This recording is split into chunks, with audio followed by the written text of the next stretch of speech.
And from one great midfielder to another, CPL midfield legend and also almost 20 games with the Canadian national team, Kyle Becker, joining us now here on Bet365 for the win. Let's continue the conversation on Stephen Eustaquio and just maybe kind of give us your scouting report and how important he is in that middle of the pitch for Canada. Yeah, I think we've seen it time and time again. He's definitely one of the leaders in the sense that I think he's one of those players that the coach can rely on to pass on the tactical game plan to everyone else. I think he can break it down in layman's terms. His positional awareness, his tactical awareness, obviously is fantastic on the ball. He reads the game so well.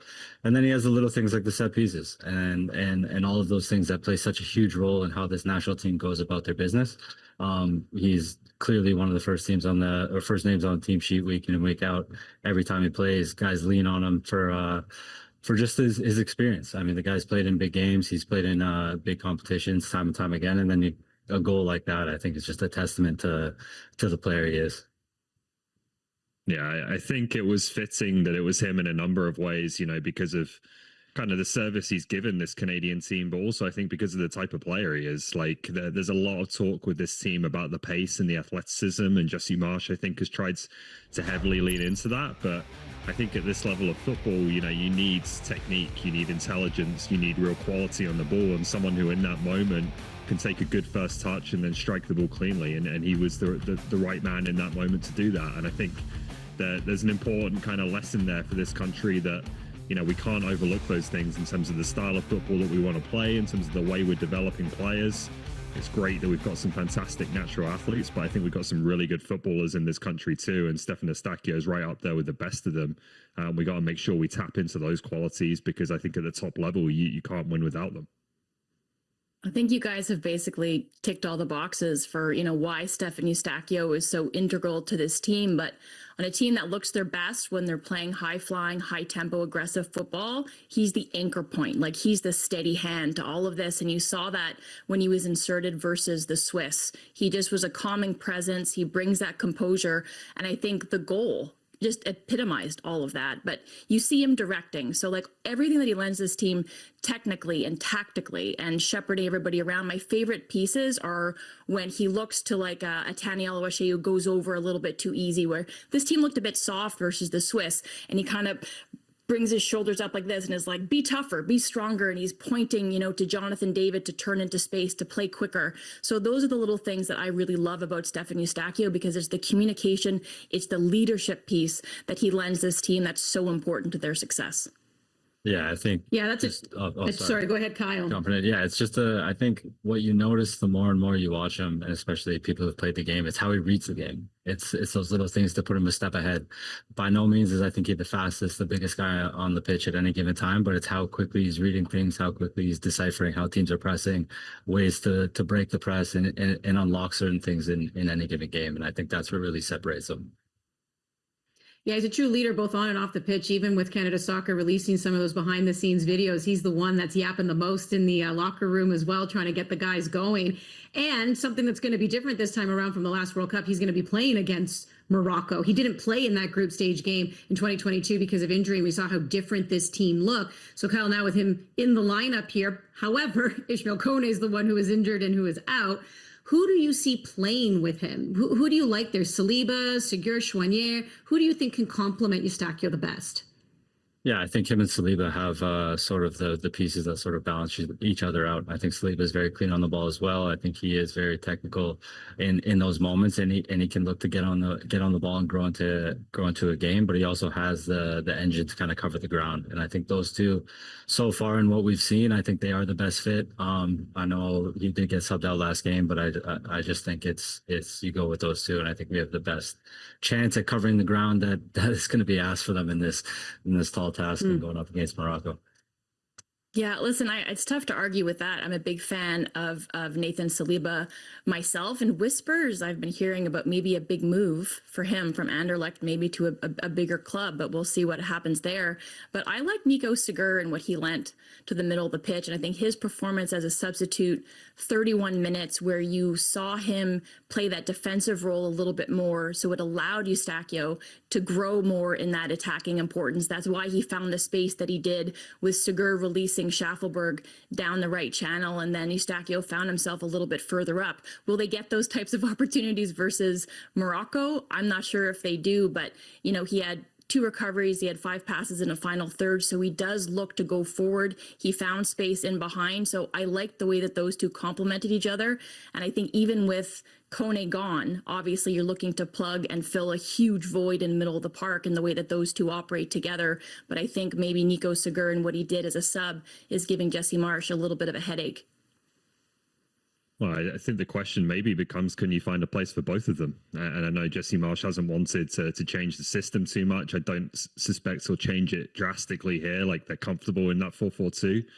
But could you consider, maybe not playing with 2 natural wingers and adding another player who maybe starts in the wide position but can tuck in a little bit, give you a bit more security in the center of the pitch, particularly when you're playing against a team in Morocco where you're going to have a plan to deal with Hakimi getting forward from right back. So I wonder if he thinks about that, or if he wants to, continue to kind of play Buchanan, Ahmed, Miller, these types of players who are obviously going to give you the attacking thrust from the wide positions. But I agree with Amy. I thought Segur made a good impression and has made a case to have a role in this game.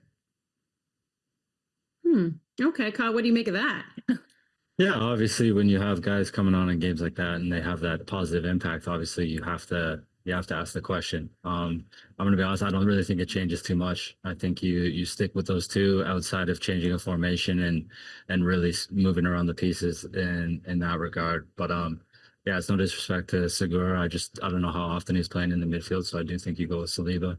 I do think he has the ability to kind of unlock things in big moments, as we've seen. So I think you stick with those 2.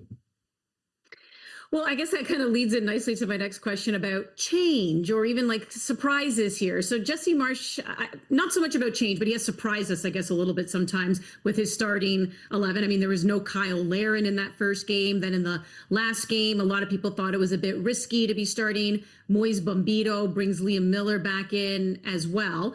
So, some people would consider that a gamble.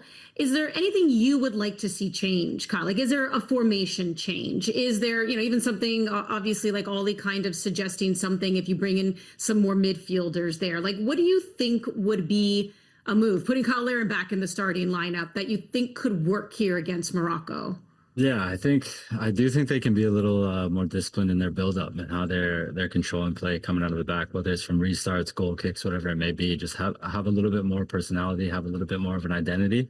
I do know that is a little different from outside of what we see in their game plan. I know so much of it is built on that high press and recoveries, and I think at this point in the tournament against this opponent, I don't really know how much you switch it up. I think the whole conversation has to be on everyone going into this game and simply emptying the tank. You need guys to come out. We do need every single player to have one of their best performances of their career.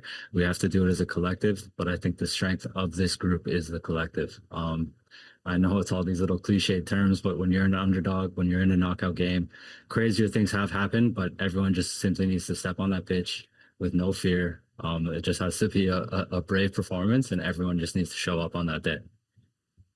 Yeah, I think there's going to be a role for everyone, right? Whether you're in the starting lineup or not, you're going to need your substitutes to provide some relief in this game. And like Kyle said, be able to have a group of players who can give everything they've got for as long as they can, and then have players who can come in and make a difference. So it just becomes decisions for me. Like, are you comfortable Moise Bombito can deal with maybe a step up in pace and in quality in terms of the opposition you're facing here? Where exactly is he at in terms of his fitness? On the wings, I don't know if Ali Ahmed, if there was something that held him back from playing in the last game, but that was obviously a surprise. So could he come back in? And then you have the decision between, assuming Promise David isn't quite ready to start yet, Kyle Larin and Tani Oluwaseyi, and maybe Oluwaseyi is the guy that if your first thought is your defensive game plan, he's going to give you a lot of running and kind of lead the press from the front and things like that. But you've got a player in Kyle Larin who maybe is more likely to find the back of the net if it's a game of not many chances for Canada. So that'll be one that I think he'll be thinking about as well. But yeah, again, you can't ring wholesale changes at this stage of the tournament. Yeah, there's no denying. Go ahead, Kyle. Set pieces are going to be everything for us, but then you need to find that balance. We need pace on the wings because there's there's no kidding ourselves that we're going to be under it for large periods of time. So we're going to need guys with engines who are going to be willing to run in behind when we finally do have that possession. But then we're also going to need a number 9 who's going to be strong enough to hold the ball up and get guys that opportunity to run off them and push them back, and ideally get moments where we can have sustained possession in their final third.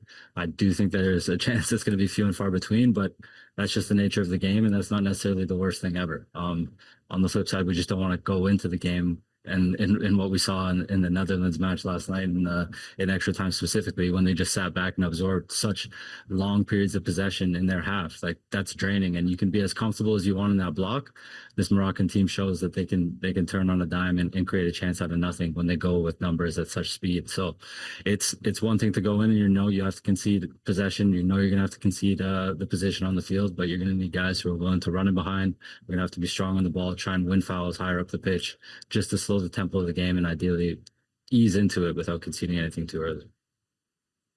Well, talking about how strong Morocco is here, there's no doubt that they're walking in here the favored team. And Kyle, you've been in this situation before when you were with the national team playing against teams like Denmark, Mexico. I mean, even recently with Forge FC, when you became the first CPL team and you were in the CONCACAF tournament and going up again against these Mexican professional team giants. I mean, how do you approach games like that when you are the underdog?